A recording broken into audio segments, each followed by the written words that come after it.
السلام علیکم، یہ یاسمین آڈیو ناولز کی آواز ہے۔ آپ سن رہے ہیں ناول اہدنا الصراط المستقیم، جس کی مصنفہ ہیں تنزیلہ ریاض۔ آئیے چلتے ہیں ناول کی جانب۔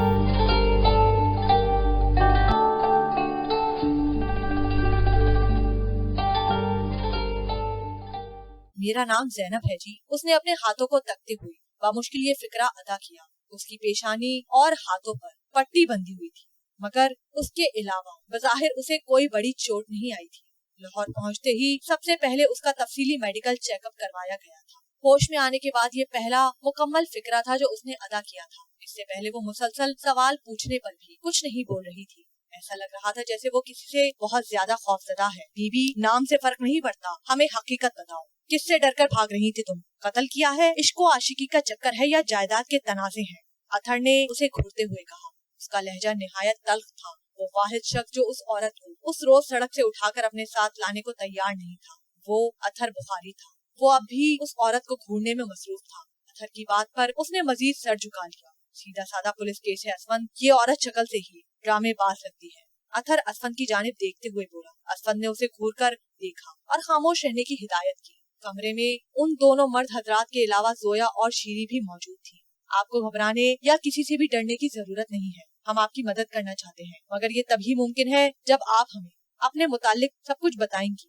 اسفند نے لہجے میں خطہ المقام مٹھاس سموتے ہوئے کہا۔ اتھر اسفند کے پرحلالت لہجے پر ناک منہ چڑھاتا باہر نکل گیا۔ اس کے کمرے سے نکلتے ہی اسفند صوفے پر مزید مطمئن ہو کر بیٹھ گیا۔ اتھر زبان کا کچھ زیادہ ہی تلخ تھا۔ وہ عورت اب بھی کچھ نہیں بولی۔ اس کی نظروں کا ارتکاز اس کے ہاتھوں کی جانب ہی رہا تھا۔ شیری اسفند کا اشارہ پا کر اس عورت کے پاس جا کر بیٹھ گئی، پھر اس کا ہاتھ اپنے ہاتھ میں لے لیا۔ حالانکہ ایسے کرنے سے اس کا دل نہیں چاہ رہا تھا۔ اس عورت کو زویا نے اپنا ایک پرانا جوڑا دے دیا تھا۔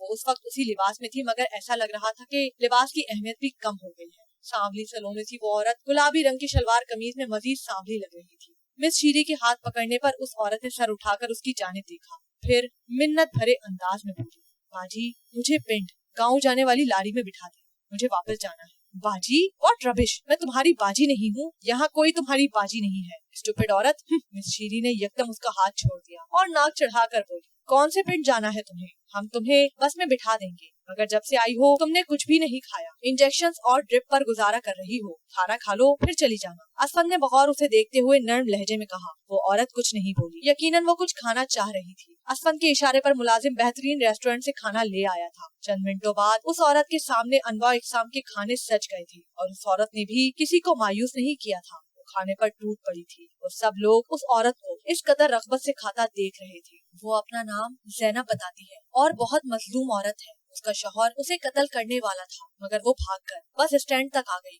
مگر اس کے پاس کرائے کی رقم نہیں تھی، اس لیے اس کو بس سے پتوکی کے قریب اتار دیا گیا تھا۔ وہ بھاگ رہی تھی مگر انجانے میں ہماری کوچ سے ٹکرا گئی۔ رحمہ نے کی بورڈ پر انگلیاں چلاتے ہوئے عشا کو تفصیل بتائی، کیونکہ عشا ایک دن کی چھٹی کے بعد آئی تھی۔ کاروکاری کا معاملہ ہے، قسمت کی بات ہے نا، اس عورت کو بھاگنے سے پہلے پتہ ہی نہیں ہوگا کہ وہ اسفند صاحب جیسے ہمدرد انسان تک پہنچ جائے گی۔ اسفند صاحب کل یا پرسوں ایک پریس کانفرنس کرنے والے ہیں، وہ اس عورت کو اس کے حقوق دلوا کر ہی دم لیں گے۔ سارے اسٹاف کی طرح رحمہ بھی اسفند صاحب کی انسان دوستی کے دل سے مترف تھی۔ اس عورت کا شوہر اسے قتل کیوں کرنا چاہ رہا تھا؟ عشا نے افسوس سے سر ہلاتے ہوئے پوچھا۔ اخبار میں اس قسم کی خبریں پڑھنا اور بات تھی، اور اپنی آنکھوں کے سامنے کسی کو اس طرح ظلم کا نشانہ بنتے دیکھنا بالکل الگ کیفیت تھی۔ یار کیا فرق پڑتا ہے کہ وہ کیوں اس بیچاری کو قتل کرنا چاہتا تھا، جو بات اہم ہے وہ یہ کہ اس کا شوہر اسے قتل کر رہا تھا۔ یار پاکستان میں ایسے ہی مرد ہوتے ہیں، ظالم، خوخار اور ہوس پرست۔ وجہ کچھ بھی ہو سکتی ہے، جائیداد یا پھر وہی اسٹوپڈ کاروکاری۔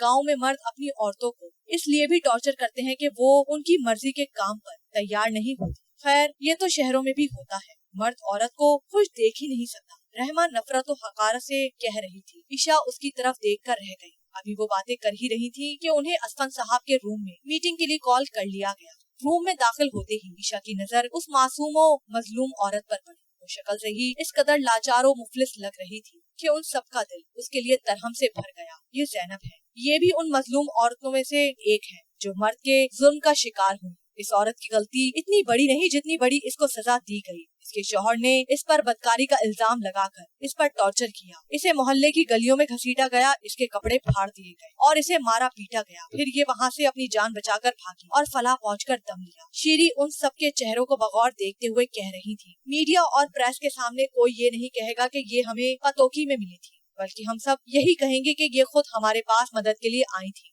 ठीक है ना ज़ैनब? असफन ने उस औरत की तरफ देखकर कहा। उस औरत ने सर उठाया नहीं था, मगर जज्बात में हिला जरूर दिया। रोना मत, तुम कमजोर नहीं हो, कोई औरत कमजोर नहीं होती, हम तुम्हारे साथ हैं, तुम फिक्र मत करो। तुम्हारे शौहर को एक न एक दिन तुमसे माफी मांगनी पड़ेगी। शाबाश, रोना नहीं। जोया जो उस औरत के साथ बैठी थी, उसके कंधे पर हाथ रखते हुए बोली, बाजी वो मुझे मार देगा। मुझे सहारा मिलते ही वो सिसक कर बोली, उफ, फिर वही बाजी। जोया उसकी हरकत से चिढ़कर बोली। मिस जोया की उकताहट देखकर उस संजीदा सूरत-ए-हाल में भी अक्सर लोगों की हंसी आ गई। मीडिया के सामने इतना सा झूठ बोलना मुबालगा आराई नहीं, मसलहत है। और फिर अगर इस औरत को इसका हक दिलवाना है तो हमें इतना करना ही पड़ेगा। खैर, रहमा और इशा, आप प्लीज ज़ैनब को थोड़ी शॉपिंग वगैरह करवा दें और थोड़ा गाइड कर दें कि मीडिया के सामने खुद को किस तरह पेश करना है। जोया, आप इसके बयान की फोटो स्टेट करवा के एक सारे स्टाफ को दे दें ताकि सबको इस बेचारी पर होने वाले जुल्म की खबर हो सके। असफन ने हिदायत दी। मैं ये साबित करना चाहती हूँ कि आज की औरत कमजोर नहीं है। फिरदौस ने दोपहर को निकलने वाले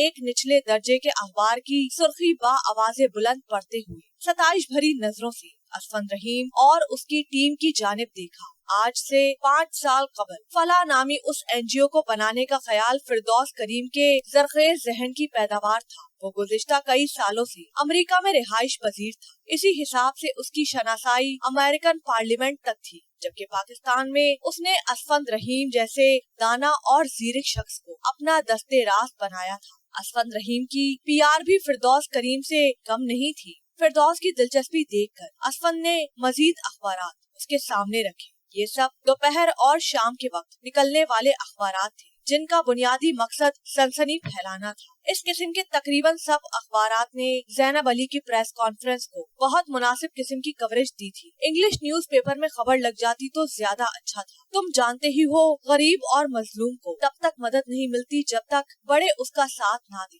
और बड़ों की मदद हासिल करने का तरीका यही है कि तमाम अच्छे इंग्लिश अखबारात भी इस खबर को अच्छी कवरेज दें। फिरदौस ने अखबारात को मेज पर रखकर चाय का मग उठाते हुए कहा, आप कह तो ठीक रहे हैं, मगर आपको नहीं पता कि उस औरत को 2 प्रॉपर उर्दू के फिक्रे भी कितनी मुश्किल से असबर करवाए हैं। वो बहुत इनोसेंट और सादा है। हमारा प्लान दरअसल ये था कि उसकी शख्सियत को थोड़ा पॉलिश कर दें, फिर इंटरनेशनल मीडिया के सामने लाएं ताकि मतलूबा नताइज हासिल करने में आसानी हो। अभी तो वो एतमाद से अपनी बात भी दूसरे तक नहीं पहुंचा सकती, बहुत जल्दी कंफ्यूज हो जाती है। ऐसा न हो कि वो बेचारी बात करते वक्त पजल हो और मीडिया उसे झूठी करार दे दे। ये अमेरिका नहीं है जनाब, यहाँ जो जितना सच्चा है उतना ही डरपोक है। असफन रहीम ने स्नैक्स की प्लेट उसके सामने करते हुए मौदबाना अंदाज में कहा था। फिरदौस सर हिलाने लगा, गोया वो उसकी बात से मुत्तफिक था। एक बात बताओ असफन, तुम्हें वो कितनी सच्ची और कितनी झूठी लगती है? बिस्किट को दांतों से कुतरते हुए फिरदौस करीम ने असफन की आंखों में बगौर देखते हुए सवाल किया। असफन रहीम ने अपने साथ बैठे वजाहत की तरफ इशारा किया। वो 1% भी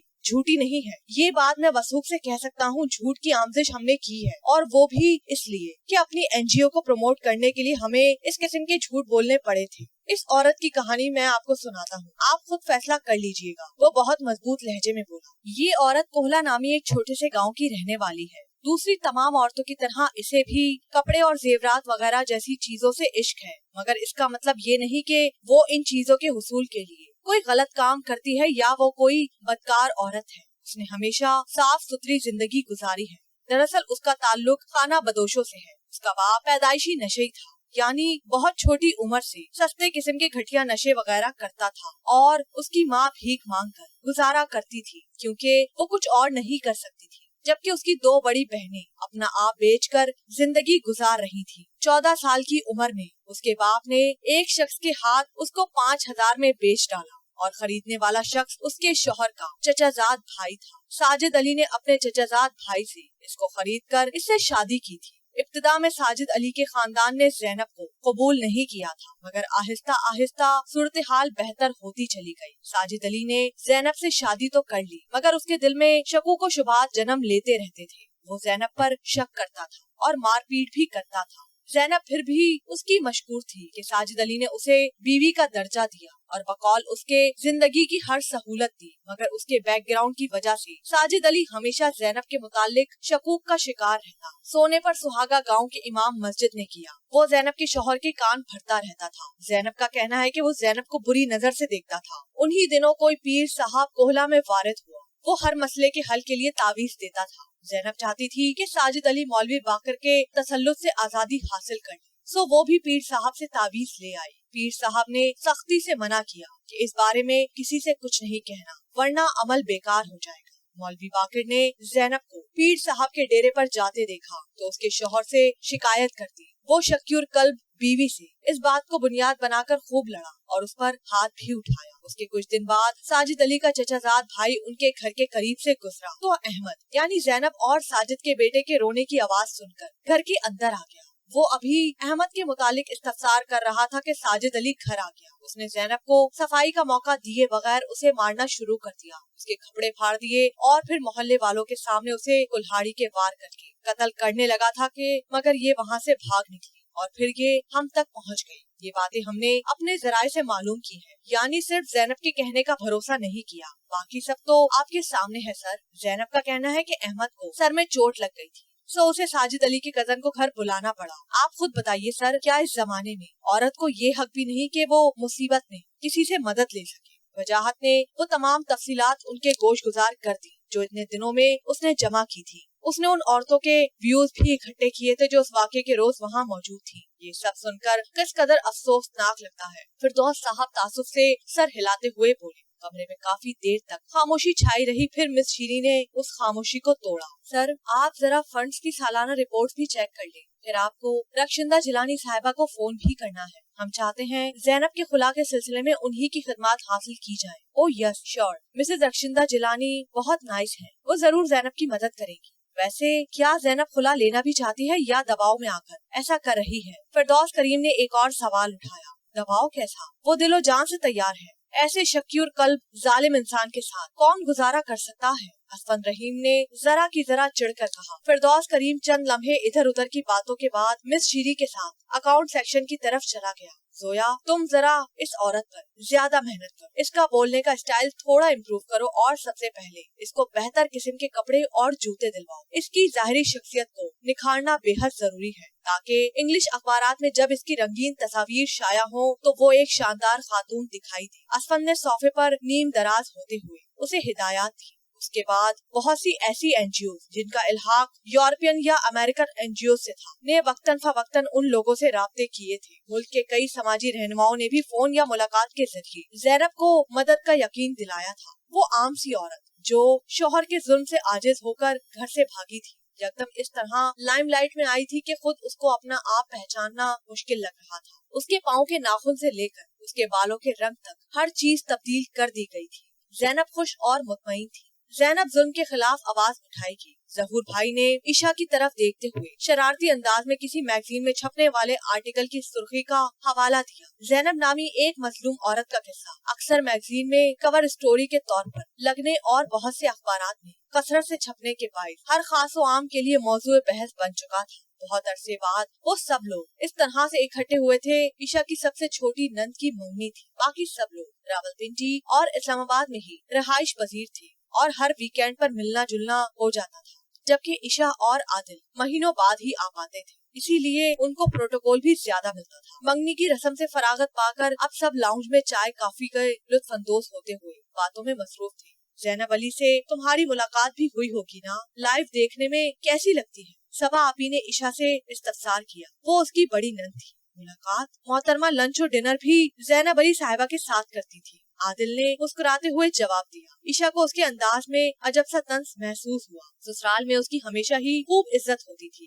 मंगनी से पहले भी एक अच्छी स्टूडेंट होने की वजह से उसके मामू जो उसके ससुर भी थे उसको खूब सराहा करते थे। आदिल की बात पर उसने महज मुस्कुराने पर इत्तफा किया। बताओ ना ज़ैनब कैसी है? मेरा मतलब अखबारात में जितनी क्यूट और मासूम सी लगती है हकीकत में भी ऐसी ही है। सबा आपी को इस जिक्र से बहुत दिलचस्पी महसूस हो रही थी। जी बिल्कुल, बहुत मासूम सी है, बातें भी बहुत सादा अंदाज में करती है। जब गांव से आई थी तब तो बहुत बेवकूफ सी लगती थी। किसी भी चीज के बारे में कुछ पता ही नहीं था, हत्ता के घड़ी से टाइम देखना भी नहीं आता था और अब तो इस कदर पॉलिश हो गई है कि सब सीख गई है। ईशा की बात अभी खत्म नहीं हुई थी कि आदिल हंसने लगा। जहूर भाई भी मुस्कुरा रहे थे। जहूर भाई सबा आपी के शौहर और उनकी खाला के बेटे थे, यानी अब उसे घड़ी से टाइम देखना आ गया है। बहुत खूब, ये सब सीखना तो बहुत जरूरी था। इंसान को घड़ी पर टाइम देखने के लिए ही तो पैदा किया गया है। आदिल ने एक और टुकड़ा लगाया और साथ ही चाय का कप लबों से लगा लिया। ईशा उसके तंज पर जल भुन गई। इस कदर फजूल बात आप ही कर सकते थे आदिल। सारी दुनिया एक औरत की हमदर्दी में पागल हुई जा रही है और आप उसका मजाक उड़ा रहे हैं। दुरुस्त फरमा रहे हैं आप। औरत को कपड़े धोने, बर्तन उठाने लगाने और बिलाकर एक दिन गल सड़कर मर जाने के लिए पैदा किया गया है। वो इतने तल्ख लहजे में बोली कि सब खामोश हो गए, हैरानी से उसकी जानिब देखने लगे। अगर यही बात वो मजाक में कहती तो शायद किसी को महसूस भी ना होता, मगर अब सब किसी कदर मोहतात हो गए थे। आदिल का चेहरा सुर्ख होने लगा था। नगीन को कमरे से बाहर निकालो भई, उससे कहो शर्माना वरमाना कल पर मौकूफ करे और अब यहाँ सबके दरमियान आकर बैठे। हमने तो कल चले जाना है, फिर फोन पर कहेगी जहूर भाई मेरे पास तो बैठे ही नहीं आप। जहूर भाई ने मसलहत से काम लेते हुए फौरन बात पलट दी, जबकि सबा आपी भी उनकी बात पर अमल करने के लिए फौरन उठी। हाँ ठीक है, मैं उसे लेकर आती हूँ। उसकी सास ने 5,000 रुपए तोहफतन दिए हैं। हम सबको आइसक्रीम खिलवाना उसका फर्ज है। सबा आपी के उठते ही ईशा भी एक्सक्यूज मी कहते हुए बाहर निकल गई। ईशा भाभी बहुत बदल गई है यार, है ना? आदिल से कुछ फासले पर बैठे तलहा ने निहायत धीमी आवाज में अपने साथ बैठे अरहम से कहा। आदिल जो पहले ही अंदर से सुलग रहा था, उसकी बात पर गहरी सांस भरकर रह गया। तलहा ने ईशा के रवैये के मुतालिक जो शिकायत की थी, वही शिकायत तो आदिल को भी उससे थी, मगर वो किसी से कह नहीं सकता था। जबकि ईशा को लगने लगा था कि आदिल मेल शोइज्म का शिकार है और उसकी कामयाबियों से जेलस है। हर गुजरते दिन के साथ वो दोनों एक दूसरे से दूर होने लगे थे। वही कपल जो पहले अपनी अंडरस्टैंडिंग की वजह से आइडियल कपल कहलाता था, यकायक न जाने उस कपल को किसकी नजर लगती जा रही थी। उस रोज तो हद ही हो गई। नबील और फातिमा भाभी की वेडिंग एनिवर्सरी थी। आदिल पहले उन लोगों की एनिवर्सरी पर रेस्टोरेंट में डिनर दिया करता था, जबकि इस बार ईशा लाहौर में थी, तो उसने उन दोनों को घर पर इनवाइट कर लिया, क्योंकि फातिमा भाभी अवामी मुकामात पर ज्यादा शौक से नहीं जाती थी। आदिल आजकल कोई किसी को घर पे डिनर या लंच पर इनवाइट नहीं करता। अब वो पिछला जमाना नहीं रहा। आप तो न जाने क्यों इस कदर कंजर्वेटिव होते जा रहे हैं। कितना बुरा लगेगा जब मैं मुलाजमा की तरह उनके आगे बर्तन रखूंगी। ईशा ने सुनते ही सबसे पहला एतराज किया था। आदिल का मूड एकदम ही बिगड़ गया। ईशा, तुम्हारे इतने नखरे क्यों हो गए हैं? तुमने घर के कामकाज को मुलाजमीन का काम कब से समझना शुरू कर दिया? और मुलाजमीन क्या इंसान नहीं होते?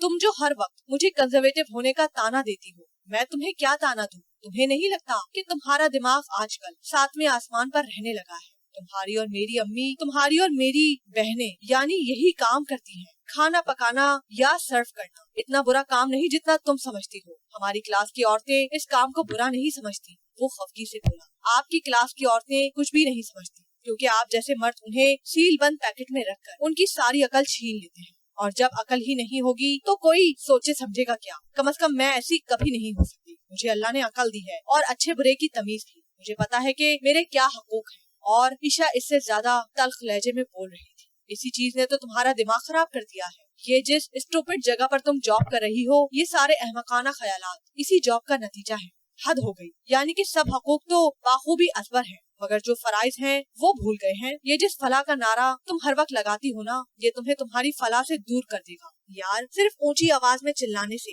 हकूक मिला करते तो हमारे इस मुआशरे में सबसे ज्यादा हकूक गधे को मिलते, मगर अफसोस ऐसा होता नहीं है। ऐसा हो ही नहीं सकता। मेरी ज़हीनो फतीन ज़ौजा। आदिल के चेहरे पर अभी भी इस्तज़ाया मुस्कुराहट थी, मगर लहजे की तलखी को उसने जानबूझकर कम कर लिया कि बहरहाल आज का डिनर कैंसिल नहीं किया जा सकता था। तुम कुछ भी मत करना, फकत एक अच्छा सा ड्रेस पहनकर ड्राइंग रूम में उनके साथ बैठ जाना। मैं विलेज से खाना लाऊंगा, टेबल लगाऊंगा, तुम उनको ड्राइंग रूम से डाइनिंग रूम में ले आना। बानो को रात तक रोक लेना, वो किचन साफ कर देगी। इतना तो कर सकती हो ना? इंटरनेट एज की एक पढ़ी लिखी बाशऊर खातून ये काम तो कर सकती है ना? Thank you so much. अब आओ मेन्यू डिस्कस कर ले। ईशा को खामोश देखकर उसने मसलहत से काम लेकर बात खत्म कर दी। इस वक्त तो दोनों खामोश हो गए। खाना बाहर से आया और ईशा ड्रेसअप होकर मेहमानों के साथ ड्राइंग रूम में बैठ गई। शॉर्ट शर्ट और ट्राउजर के साथ ईशा आदिल कॉटन के सादा से अंदाज में सिले कढ़ाई वाले शलवार कमीज और सलीके से ओढ़े गए दुपट्टे में फातिमा और नबील के सामने बैठी मॉडर्न एज की कोई मॉडल लग रही थी। आदिल की ख्वाहिश थी कि ईशा आज जरा सादा ड्रेसिंग कर लेती, मगर उसने उसे टोका नहीं था। मुबादा मजीद बहस होने लगती। नबील और आदिल बहुत गहरे दोस्त थे।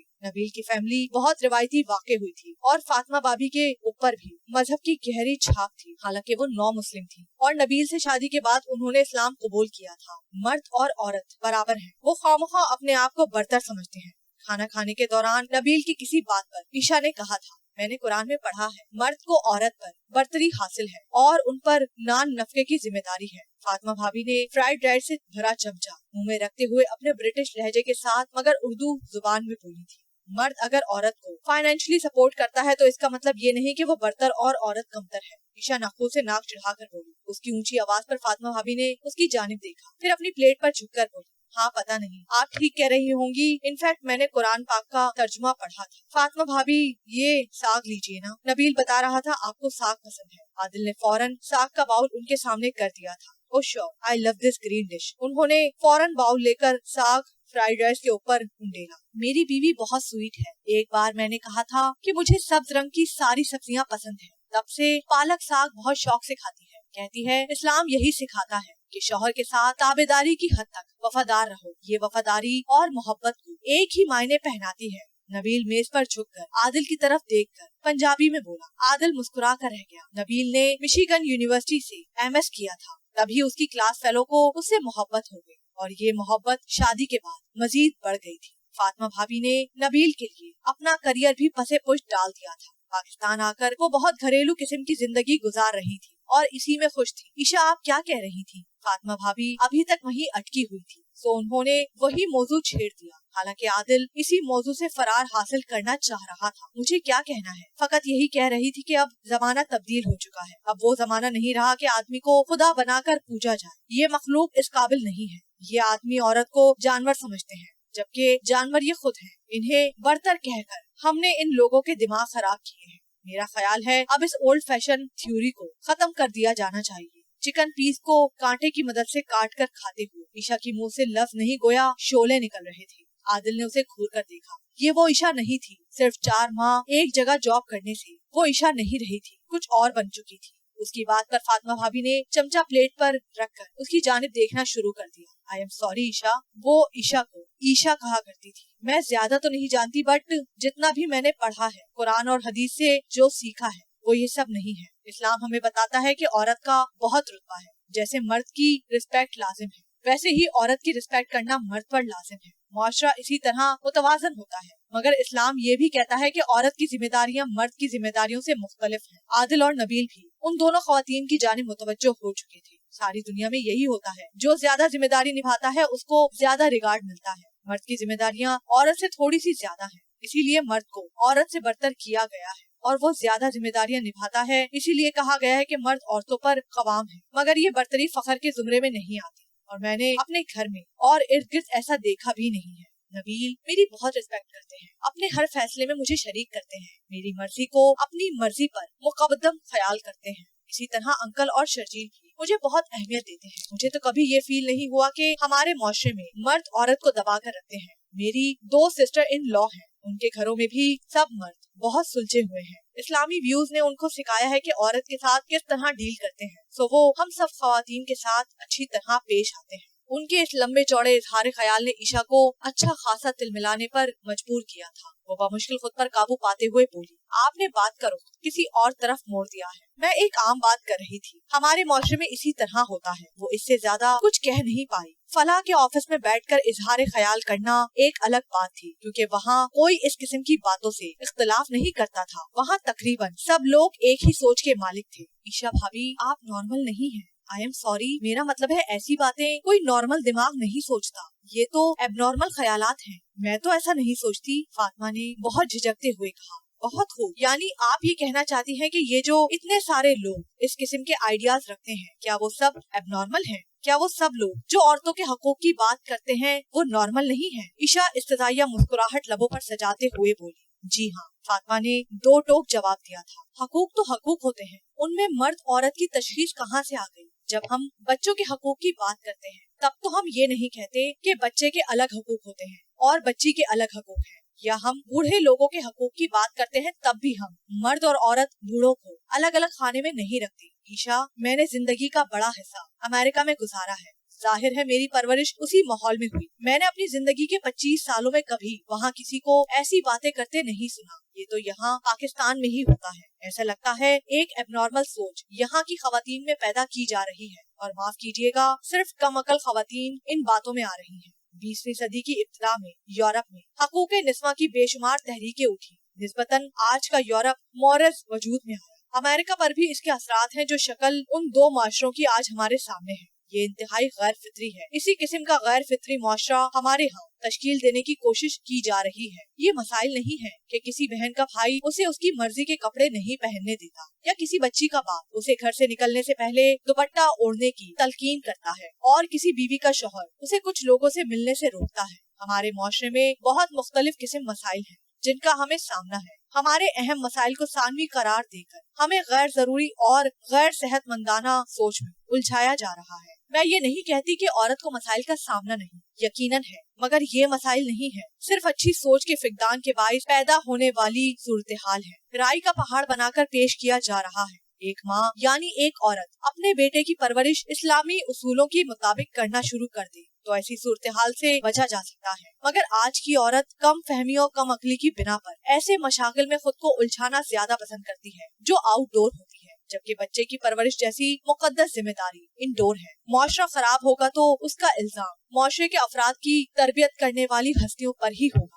अब आप खुद समझदार हैं, समझ सकती हैं कि मुआशरा इस कदर बिगड़ क्यों रहा है। पूरे मुआशरे की क्या बात करें, आप एक घर की मिसाल ले लीजिए।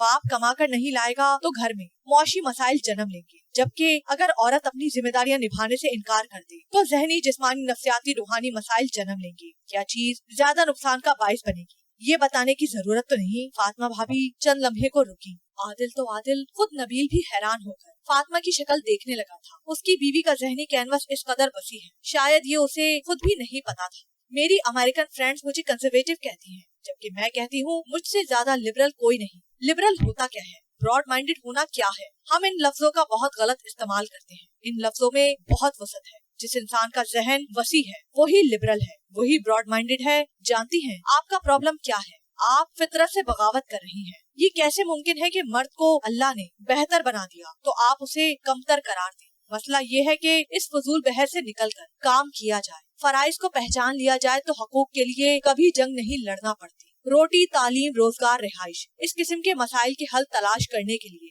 बहस की जाए तो कोई फायदा भी हो। अफ्रीका के ममालिक में, मिडिल ईस्ट में, ऑस्ट्रेलिया में, यूएसए और यूके में ऐसी बातें जेरे बहस नहीं होती, क्योंकि वो लोग प्रॉपर मसाइल को टारगेट बनाते हैं, जबकि हम मर्द औरत की लड़ाई में अपनी तवानाई बर्बाद कर देते हैं। हम ऐसी बातें सोचने के बजाय सिर्फ ये सोच रहे हैं कि जो खुदा ने कहा वो बेहतर है, तो यकीन कीजिए हमें ऐसे स्टूपिड मसाइल में उलझने की जरूरत नहीं पड़ेगी। फातिमा भाभी अब पानी पी रही थी। ईशा के चेहरे का रंग सुर्ख हो चला था। नबील ने फातिमा को रोकने के लिए आंखों से इशारा करना चाहा तो आदिल ने उसके कंधे पर हाथ रख दिया। ये बातें वो खुद ईशा से करना चाहता था, मगर अब एक औरत के मुंह से ये सब सुनकर उसे ज्यादा अच्छा लगा था। वो चाहता था ईशा के जहन से ये खुन्नास निकल जाए। मैंने अखबार में उस औरत के मुतालिक पढ़ा, ज़ैनब, यही नाम था ना उसका? मुझे बहुत दुख हुआ उसके बारे में पढ़कर। मुझे भी उसके साथ हमदर्दी है, लेकिन मेरे जहन में एक सवाल उठता है कि उस औरत ने शौहर की मर्जी के खिलाफ एक नामहरम को अपनी खलूत में आने की इजाजत क्यों दी, जबकि अल्लाह ताला ऐसी बातों को सख्त नापसंद फरमाता है।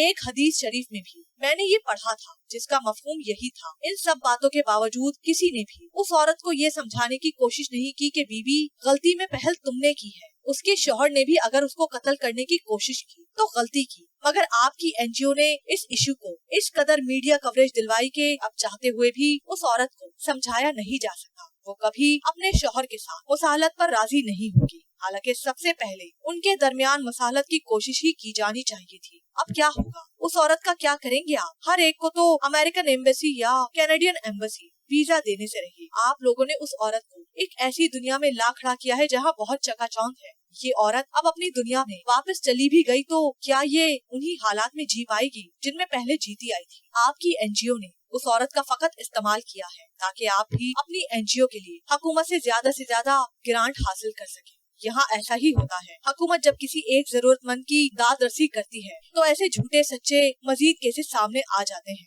मैंने पब्लिक एडमिनिस्ट्रेशन में डिग्री ली है। میں نے اس فیلڈ میں ریسرچ ورک کی حد تک کام کیا ہے، مگر وہاں امریکہ میں ایسا تو کبھی نہیں ہوتا۔ وہاں ضرورت مند کی مدد اس طرح سے نہیں کی جاتی کہ پہلے اس کا تماشا بنا دیا جائے اور پھر اس کو مدد دی جائے۔ لیکن اس کے باوجود وہ معاشرہ بھی صحت مند معاشرہ نہیں کہلا سکتا۔ وہاں جس قسم کی آلائشیں پائی جاتی ہیں، یہاں کی عورتیں سن لے تو پھر ایسی باتوں پر کبھی احتجاج نہ کریں کہ ان کے مرد ان کی مرغی کی طرح حفاظت کرتے ہیں اور ان کی صلاحیتوں کو دباتے ہیں۔ فاطمہ بھابی نے بات ختم کرتے ہوئے دائیں ہاتھ کی طرف پڑے لبالب بھرے پانی کا گلاس اٹھا کر منہ سے لگا لیا۔ چند لمحے سب خاموشی سے اپنی اپنی پلیٹ کی جانب تکتے رہے، پھر عشا نے خاموشی توڑ دی تھی۔ آپ تو بہت اچھی تقریر کر سکتی ہیں، کسی فورم میں اظہار خیال کرتی تو یقیناً بہت ستائش ملتی۔ اب تو خیر صرف یہ دونوں مرد حضرات ہی سراہ سکتے ہیں، کیونکہ آپ ان کی حمایت میں ہی بولی ہیں۔ مجھے تو آپ کی باتوں میں کوئی صداقت نظر نہیں آئی۔ میں سب کلیئر کر سکتی ہوں، مگر کھانا ٹھنڈا ہو رہا ہے۔ اس کا لہجہ سخت نہیں تھا، مگر پھر بھی اس کے چہرے سے اس کی خفلی کا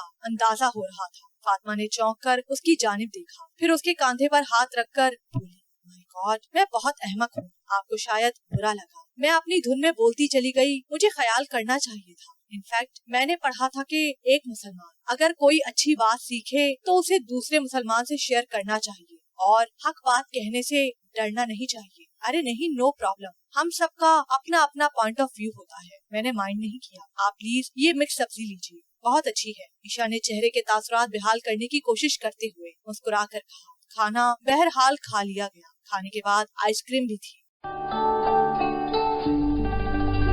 یہ پارٹ اپنے اختتام کو پہنچا۔ اگر ویڈیو پسند آئی ہو تو ویڈیو کو لائک کیجیے، شیئر کیجیے اور چینل کو سبسکرائب کرنا مت بھولیے۔ مزید ناول کی ایپیسوڈز اور دیگر ناولز کی اپڈیٹس کے لیے بیل آئیکن کو پریس کرنا مت بھولیے۔ شکریہ۔